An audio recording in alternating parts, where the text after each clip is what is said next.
इन दिनों पाठशाला में आप सभी भक्तामर स्तोत्र के अर्थ का आनंद ले रहे हैं। आज भक्तामर स्तोत्र का काव्य 43 और 44वां होगा। 43वें काव्य में युद्ध की भयंकरता और भगवान आपके भक्त युद्ध में विजय को प्राप्त होते हैं, ऐसा वर्णन आचार्य मानतुंग महाराज ने किया है। आइए काव्य का उच्चारण देखते हैं। कुंताग्र भिन्न गज शोणित वारिवाह, कुंताग्र भिन्न गज शोणित वारिवाह, वेगावतार तरणातुर योध भीमे, वेगावतार तरणातुर योध भीमे, योधे जयं विजित दुर्जय जेय पक्षास, योधे जयं विजित दुर्जय जेय पक्षास, त्वत्पाद पंकज वनाश्रयिणो लभन्ते,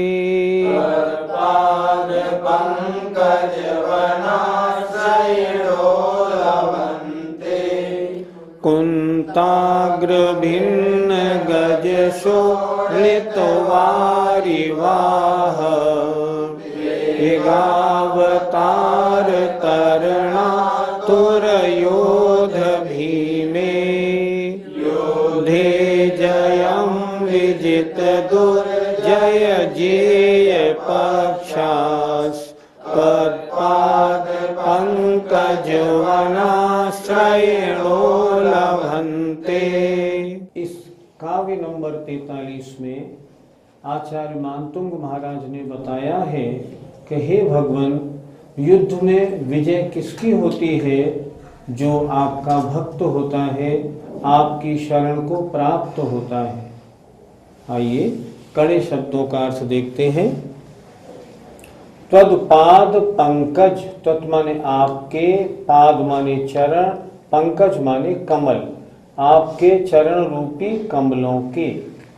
वनाश्रयण, वन का आश्रय लेने वाले पुरुष। कुंताग्र, कुंत कहते हैं भाले को, भालों के अग्रभाग से, अग्रभाग नोक से। शोणित माने खून रूपी, वारिवाह, वारि माने जल, उसके प्रवाह को। दुर्जय माने जिसका जीतना मुश्किल है, ऐसे जे माने शत्रु पक्ष को, दुर्जय शत्रु पक्ष को। आइए अब एक एक शब्द को देखते हैं। कैसा भयंकर है युद्ध, उसकी चर्चा। कुंताग्र, भालों के अग्रभाग से, भिन्न विदीर्ण किए गए, चीरे गए, भालों के अग्रभाग से। भिन्न माने विदीर्ण किए गए, गज माने हाथियों के, शोणित माने खून रूपी, वारि माने पानी के प्रवाह में। भालों से हाथियों के इतने मस्तक विदीर्ण कर दिए गए हैं, जो पूरे युद्ध क्षेत्र में खून पानी की तरह बह रहा है। फिर देखें, भालों के अग्रभाग माने नोक से विदीर्ण किए गए, हाथियों के शोणित खून रूपी पानी के प्रवाह में। वेग, शीघ्रता से, अवतार, उसमें प्रवेश करने वाले, और तरण माने तैरने को आतुर। जितने सैनिक हैं वो क्या कर रहे हैं? उस प्रवाह में पैर रख रहे हैं और निकलने की कोशिश में लगे हुए हैं। चारों ओर कीचड़ खांचा फना हुआ है, ऐसा युद्ध क्षेत्र। वेग से उसमें उतरने और तैरने में आतुर, ऐसे योध भीमे, ऐसे भयंकर युद्ध में। योध भीमे, ऐसे भयंकर युद्ध में युद्धे जयम विजित दुर्जय जेय पक्षास, दुर्जय जिसका जीतना मुश्किल है, ऐसे शत्रु पक्ष को जीत कर जय को प्राप्त होते हैं। कौन? जो आपके चरण कमल रूपी वन का आश्रय लेने वाले हैं। क्या प्राप्त करते हैं? जयम लभन्ते, वो जय को प्राप्त करते हैं। अर्थात शत्रु कैसा है? दुर्जय। शत्रु पक्ष कैसा है? दुर्जय। उसका जीतना कठिन है, फिर भी उसको जीत लेते हैं और जय को प्राप्त करते हैं। कौन? जो त्वत आपके चरण कमल रूपी वन का आश्रय लेने वाले हैं। अर्थात आपके चरण कमलों का आश्रय लेने वाले जो जीव हैं, वो शत्रु कितना ही दुर्जय हो, फिर भी उसको जीतकर और जय को प्राप्त करते हैं। पंडित जी, ऐसे भयंकर युद्ध में भी भक्ति की विजय क्यों होती है? पुण्य बंध के बहुत से स्रोत हैं। पूजा करें, दान दें, स्वाध्याय करें आदि सब। तो जो भगवान का भक्त भगवान की पूजा या भगवान के नाम स्मरण में, भगवान को अपने हृदय में विराजमान करने में दक्ष होते हैं, ऐसे जो भक्त होते हैं वो 700 पुण्य का बंध करते।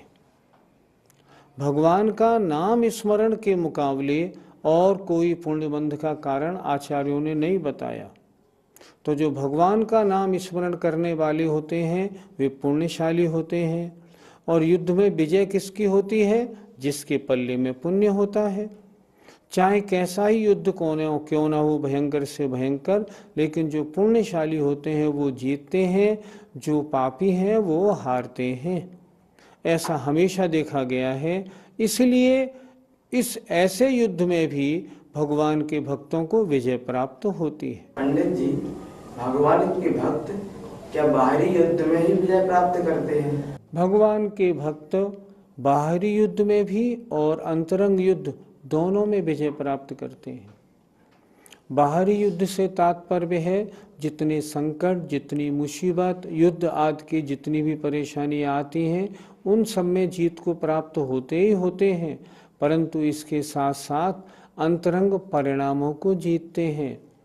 भगवान का भक्त जब तक निर्विकल्प ना हो, राग द्वेष से दूर ना हो, काम क्रोध मद या क्रोध मान माया लोभ आदि कषायों से दूर ना हो, तब तक भक्ति थोड़ी कर सकता है। परिणामों में अगर परिग्रह की वांछा है तो मन उधर जाता है, भक्ति में नहीं लगता। इसलिए जो सही भक्त होगा, जिसको हम वास्तव में भगवान का भक्त कहेंगे, बाहरी संकटों में तो जीतेगा ही, अंतरंग में जो अपने कर्म शत्रु हैं उनको भी जीतने की कोशिश करेगा और भक्ति का फल धीरे धीरे उसको अंत में मोक्ष भी प्राप्त कराएगा। इसलिए भगवान का भक्त बहिरंग और अंतरंग दोनों युद्धों में बिजी होता है। पंडित जी, भगवान के भक्त के क्या युद्धों में जीतने के कोई उदाहरण मिलते हैं? शास्त्रों में ऐसे बहुत से उदाहरण अगर आप पढ़ेंगे ना पुराणों को तो मिलेंगे। जैसे बहुचर्चित राम और रावण का युद्ध। रावण विद्याधर, रामचंद्र जी भूमि गोचरी। जब रावण से ये कहा गया था कि राम लक्ष्मण युद्ध के लिए आ रहे हैं, तो रावण के सिर पर जूं भी नहीं रेंगी थी, क्योंकि उसको मालूम था मैं विद्याधर हूँ, मेरे पास विद्याएं हैं, राम लक्ष्मण के पास तो विद्याएं भी नहीं हैं, 1 मिनट में जो चाहूँगा सो कर लूँगा। उसने युद्ध में जीतने के लिए बहुरूपणी विद्या भी सिद्ध की। बहुत सी विद्याएं तो उसके पास थीं, लेकिन रिजल्ट क्या हुआ, फल क्या हुआ? जीत हुई राम और लक्ष्मण की। जीत क्यों हुई? क्योंकि रामचंद्र जी और लक्ष्मण ने पूर्व भव में भगवान के स्मरण और तपस्चरण के द्वारा महान 700 पुण्य का बंध कर रखा था। हमेशा विजय धर्मात्मा की, पुण्यात्मा की, भगवान के भक्त की होती है। अच्छा, मैं पूछता हूँ, कौरव और पांडवों के युद्ध में क्या हुआ? पांडव 5 थे, कौरव थे 100। भयंकर युद्ध हुआ, निष्कर्ष क्या निकला? जीत पांडवों की हुई। क्यों हुई? पांडव न्यायपूर्ण थे, पांडव प्रभु के भक्त थे, उन्हें गलत काम बुरे मालूम पड़ते थे, उन्हें प्रभु भक्ति में बड़ा मन लगता था उनका। जब भी संकट आता था बस वो तो प्रभु नाम ही स्मरण करते थे। तो हमेशा जब भी युद्धों का प्रसंग शास्त्रों में आता है, जीत किसकी होती है? पुण्यशाली की। मरण किसका होता है? जो पापी होता है, धर्म से दूर होता है, उसका मरण होता है। रावण ने गलत काम किया, उसको मरना पड़ा। राम लक्ष्मण जी ने तपश्चरण प्रभु भजन आदि किए, उनकी जीत हुई। 43वें काव्य में चर्चा इस बात की थी कि हे भगवान, जो आपके भक्त होते हैं वे युद्ध में विजय प्राप्त करते हैं। इस 44वें काव्य में आचार्य ने बताया है कि आपका भक्त अगर कोई समुद्री यात्रा कर रहा हो तो कैसा ही संकट उपस्थित हो जाए, भगवान उसकी यात्रा निर्विघ्न पूरी होती है। आइए इस काव्य का उच्चारण देखते हैं। अम्भो निधौ क्षुभित भीषण नक्र चक्र, अम्भो निधौ क्षुभित भीषण नक्र चक्र, पाठीन पीठ भय दोलवण वाण वाग्नौ, पाठीन पीठ भय दोलवण वाण वाग्नौ, रंगतरंग शिखर स्थित यान पात्रास, रंगतरंग शिखर स्थित यान पात्रास, त्रासं विहाय भवत स्मरणाद् व्रजन्ति, त्रासं विहाय भवतः स्मरणाद् व्रजन्ति, अम्भो निधौ क्षुभित भीषण नक्र चक्र, पाठीन पीठ भय दोलवण वाण वाग्नौ, गतरंग शिखर स्थित यान पात्रास, त्रासं विहाय भवत स्मरणाद् व्रजन्ति। आइए कठिन शब्दों को देखते हैं। नक्र चक्र मगर के समूह और पाठीन पीठ मच्छों की पीठ की टक्कर से, भय दोलवण भय पैदा करने वाले एवं विकराल, वाण वाग्नौ वड़वानल से युक्त, अम्भो निधौ माने समुद्र में, भवतः स्मरणात् आपके स्मरण से, त्रासम विहा डर छोड़कर। आइए एक एक शब्द के अर्थ को देखते हैं। इस काव्य में समुद्र की भयंकरता का वर्णन है। ऐसे भयंकर समुद्र के भी यात्रा करने वाले जो यात्री हैं वे आपके भजन आपके स्मरण से निर्विघ्न यात्रा करते हैं। अम्भो निधौ समुद्र में, कैसा समुद्र है? क्षुभित, क्षुभित माने जिसमें लहरें बड़ी जोर जोर से लहरें उठ रही हैं, लहरों के द्वारा जो क्षोभ को प्राप्त है।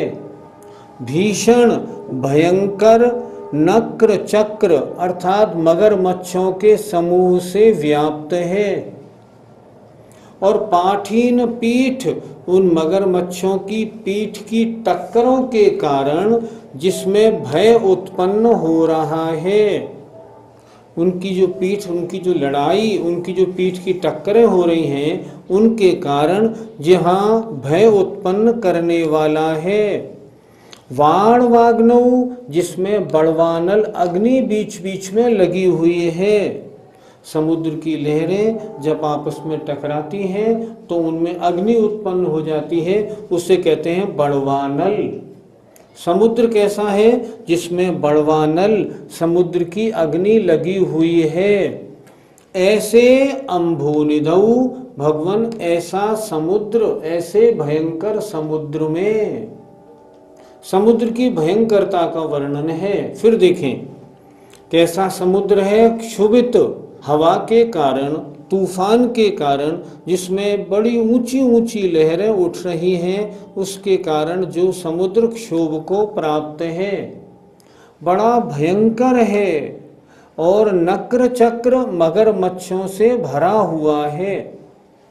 और मगरमच्छों की पीठ की टक्कर के कारण जिसमें बड़ा आवाज शोर हो रहा है, और उसके कारण भय दोलवण, भय उत्पन्न करने वाला है। वाड़ वाग्नौ, जिसमें समुद्र की अग्नि बड़वानल लगी हुई है, चारों ओर अग्नि दिखाई दे रही है। ऐसे अम्भोनिधौ, ऐसे समुद्र में रंगत तरंग, चंचल लहरों के शिखर, शिखर पर माने चंचल लहरों के ऊपर स्थित, यान माने जहाज, उनके पात्राह यात्रीगण। फिर देखें एक बार,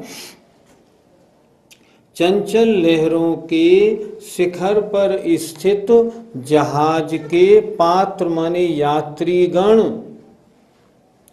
भवतः माने आपके स्मरण से, त्रासम विहाय, डर छोड़कर, दुख को छोड़कर, चिंता को छोड़कर, व्रजंती, सहर्ष यात्रा करते हैं।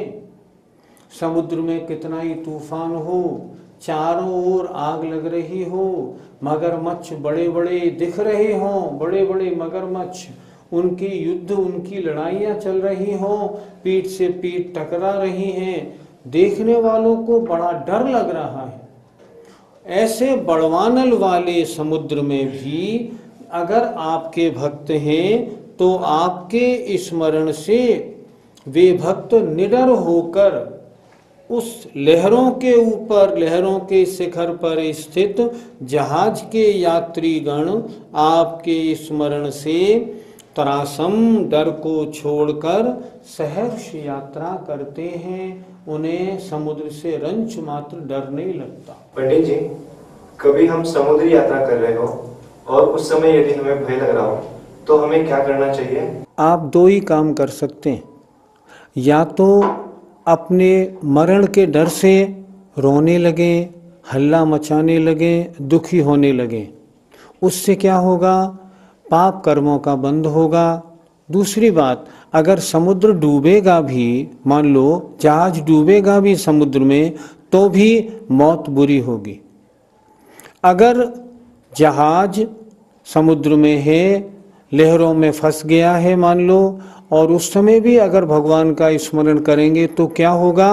बिल्कुल उस संकट से मुक्ति प्राप्त होगी। और कदाचित अगर मरण भी प्राप्त होगा तो सद्गति होगी, अगले जन्म में देव पर्याय प्राप्त होगी और अगला जन्म सुख से गुजरेगा। अच्छा क्या है? अच्छा है ऐसे संकटों में प्रभु का स्मरण करना। लेकिन प्रभु का स्मरण करने वाला भक्त वो क्या करता है? रंच मात्र भी डर को प्राप्त नहीं होता। शरीर के नष्ट होने का उसको कोई डर है ही नहीं। वो तो जानता है यदि मैं भगवान के नाम का स्मरण करूंगा तो कैसी भी आपत्ति हो सब टलेंगी और मेरी यात्रा निर्विघ्न समाप्त होगी। और ऐसा होता भी है। इसलिए कभी ऐसी दिक्कत पड़े ना तो प्रभु स्मरण के अलावा और कोई श्रेष्ठ कार्य है नहीं, और प्रभु स्मरण करने वाले हमेशा विजय को प्राप्त होते हैं। पंडित जी, इस काव्य में समुद्र की चर्चा है या संसार समुद्र की चर्चा है? इस काव्य में तो क्योंकि आचार्य मानतुंग महाराज ने विभिन्न भयों की चर्चा की है, इसलिए समुद्र में फंसे हुए यात्रियों को जो डर लगता है उसकी चर्चा है। लेकिन हम दूसरी बात पर भी विचार करें। आपने प्रश्न अच्छा किया। अगर संसार समुद्र से पार होना हो तब हमारे पास और क्या है? लिखा है पूजा में, आप पढ़ते हैं ना, यह भव समुद्र अपार तारण के निमित्त सुविदिठई, अति दृढ़ परम पावन जथारथ, भक्तिवर नौका सही। संसार रूपी समुद्र से पार करने के लिए कौन समर्थ है? भक्ति रूपी नौका, और कोई समर्थ नहीं। इसलिए अगर संसार समुद्र से पार होना है तो भी प्रभु भक्ति, और आए हुए संकट अगर कभी समुद्र में फंस जाए और उससे अगर निकलना हो तो भी प्रभु भक्ति। जीवन में प्रभु भक्ति को हमें बड़ा उत्तम स्थान, अपना हृदय स्थान प्रदान करना चाहिए, और भगवान के नाम का निरंतर स्मरण रखना ही चाहिए। पंडित जी, क्या इस काव्य से संबंधित उदाहरण शास्त्रों में भी मिलता है? भगवान की भक्ति से संकटों के टलने के विभिन्न उदाहरण शास्त्रों में मिलते हैं। हम समुद्र संबंधी भय का मामला अगर देखें तो देखें, धवल सेठ ने श्रीपाल की रानी से विवाह करने के चक्कर में राजा श्रीपाल को जहाज से समुद्र में ढकेल दिया था। अब उस समय श्रीपाल राजा के पास और था भी क्या जो बचते। उन्होंने सिर्फ एक प्रभु नाम का स्मरण किया, और प्रभु नाम का स्मरण करते करते जब आगे बढ़े तो उनके हाथ में एक बहुत बड़ा लकड़ी का खंभा पड़ गया, और उसके सहारे वो किनारे लग गए। लेकिन किनारे लगने के बाद भी क्या हुआ? जहाँ वो किनारे पे पहुँचे वहाँ कुछ लोग उनका इंतज़ार कर रहे थे, और वे उनको वहाँ से सीधे राजमहल में ले गए, और राजा ने उनको अपना युवराज बना लिया। तो यहाँ भी आप देखें, पहली बात समुद्र में गिरे, समुद्र में भगवान का स्मरण किया, उससे क्या लाभ हुआ? पहली प्राण रक्षा हुई, समुद्र के किनारे लग गए, और उस पुण्य के कारण क्या हुआ? समुद्र के किनारे पहुंचने पर भी उनकी जय जयकार हुई, और सीधे राजमहल में जाके और युवराज का पद उनको प्राप्त हो गया। भगवान के भक्त करने वाला, भगवान की भक्ति करने वाला, कैसे भी संकट सामने आ जाए सब में विजय को प्राप्त होता है। हमें इन भक्तामर के इन काव्यों को पढ़ के ये निर्णय बनाना चाहिए कि जीवन में हमारे जब भी कोई संकट आएंगे हम हमेशा प्रभु भजन का आश्रय लेंगे, अन्य नहीं। आजकल हमने बहुत से लोगों को देखा, जब भी कोई संकट आता है तो बहुत से लोग नवग्रह की पूजा के चक्कर में फंस जाते हैं, बहुत से लोग काल सर्प योग के चक्कर में पड़ जाते हैं, बहुत से लोग देवी देवताओं के चक्कर में पड़ जाते हैं। अरे ये सारे कार्य तो पाप को बढ़ाने वाले हैं, इनसे तो हमारा संकट और उल्टा बढ़ता है। अतः कैसा भी संकट आए, हमको एक ही मार्ग है जो हमें आचार्यों ने बताया है। संकट से पार करने के लिए आप सिर्फ प्रभु स्मरण करें, बजाय नवग्रह की जाप देने के भगवान के नाम की जाप दें। हमारे पास अनमोल नमोकार मंत्र है, इस नमोकार मंत्र से बड़ा कोई मंत्र विश्व में है ही नहीं। जब भी कोई संकट आए किसी भी प्रकार का, हमें चाहिए हम नमोकार मंत्र का जाप करें, निश्चित रूप से आपको उन संकटों से मुक्ति मिलेगी। इस प्रकार जो जीव समुद्र के संकटों में या अन्य संकटों में फंस जाते हैं, वे भगवान के नाम स्मरण मात्र से सहर्ष यात्रा करते हैं अथवा उन संकटों को पार करते हैं। हमने इन काव्यों के अर्थ को समझा है, हमें ये धारणा पक्की बनानी चाहिए, संसार में जब भी संकट आएंगे हमारे पास एक ही आश्रय है, प्रभु नाम, और हम प्रभु नाम का ही सहारा लेंगे। आइए, जय जिनेन्द्र।